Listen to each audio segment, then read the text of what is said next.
Comment avez-vous connu Taki? Par un ami. Jean-Pierre, tu dis? Oui, un ami avec lequel je fais des courses de ski de fond, notamment les championnats du monde de ski de fond master. Et c'est par là, dans les discussions,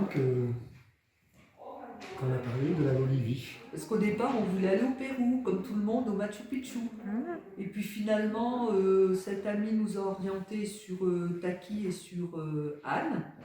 Et ben, ma foi, ça nous a, oui, conforté de parler avec lui, de parler avec Anne, pour découvrir plutôt la Bolivie. Voilà. Ah, parfait. Alors, comment ça s'est passé votre séjour? À toi? Alors toi, Ah ben, très bien, moi j'ai adoré la montagne. Alors j'ai adoré les treks en montagne, les balades en montagne, notamment le dernier sommet qu'on a fait à 5350, c'est ça? voilà. Je n'étais jamais monté si haut. Le plus haut que j'étais monté, c'était 4800 mètres. J'ai adoré le Salar aussi, c'est particulier. Un peu moins bien la ville, mais bon. D'accord. Voilà. Et moi, j'ai beaucoup aimé le sud Lipès avec tous les animaux, les lamas, j'ai adoré, les vigognes aussi, les petits lapins, les viscachas.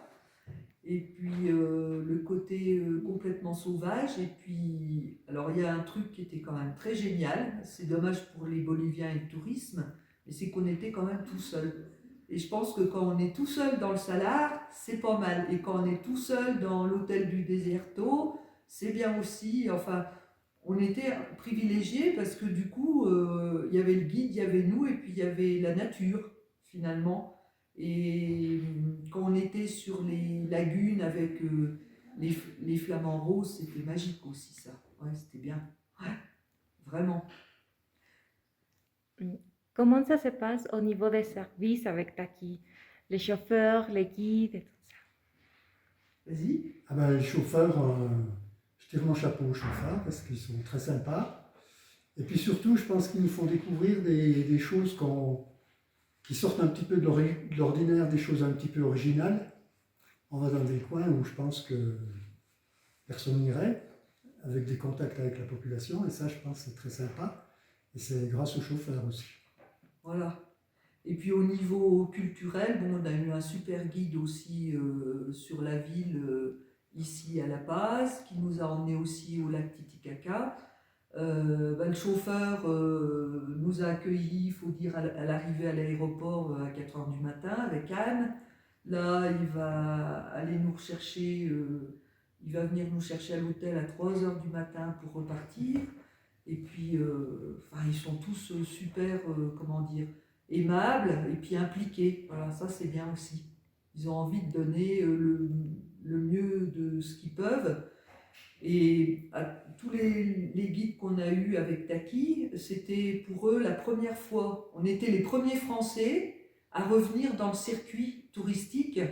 Et on sentait que pour eux, c'était, ben, je sais pas, ils nous ont super chouchoutés, quoi.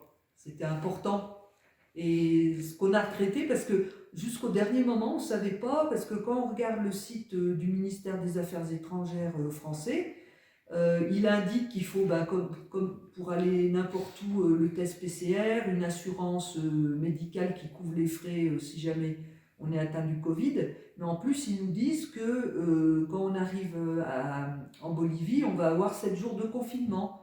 Et en fait, c'est complètement faux. On n'a pas 7 jours de confinement. Ce qui est important, c'est de montrer qu'on est bien avec le test négatif. Ils ne demandent même pas notre certificat de vaccination à l'arrivée. Et puis surtout, c'est cette assurance, le Seguro contre la pandémie finalement. Et après, tout roule. Voilà. Qu'avez-vous pensé de la Bolivie? Oh, ouais, c'est loin, hein, mais c'est bien, hein, puis c'est beau. Puis les gens sont sympas, c'est ça. Alors on espère que le tourisme va reprendre parce que vraiment, on a quand même senti que les gens souffraient, hein, dans toutes ces zones touristiques. Et on se disait, ben, quand ils ouvrent l'hôtel pour nous, moi qui suis, qui était chef comptable, je vois bien que il y a forcément un problème de rentabilité et ça ne peut pas durer éternellement, quoi. Ouais. Voilà. Est-ce que vous conseillerez à vos amis de venir en Bolivie? Bah, c'est clair, hein. Ah ben oui, Ouais, ouais. avec la même agence.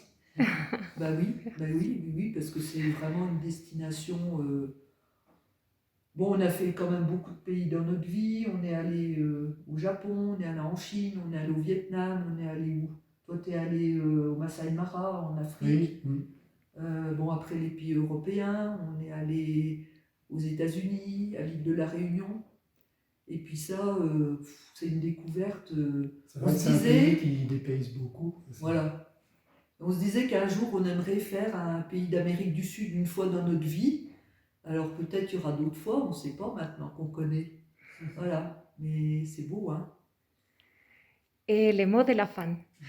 Et le mot de la fin, allez, Le mot de la chacun fin. un. Alors c'est dommage que ce soit si long à venir en avion, mais on y reviendrait bien volontiers. Hein, c'est vrai quand même.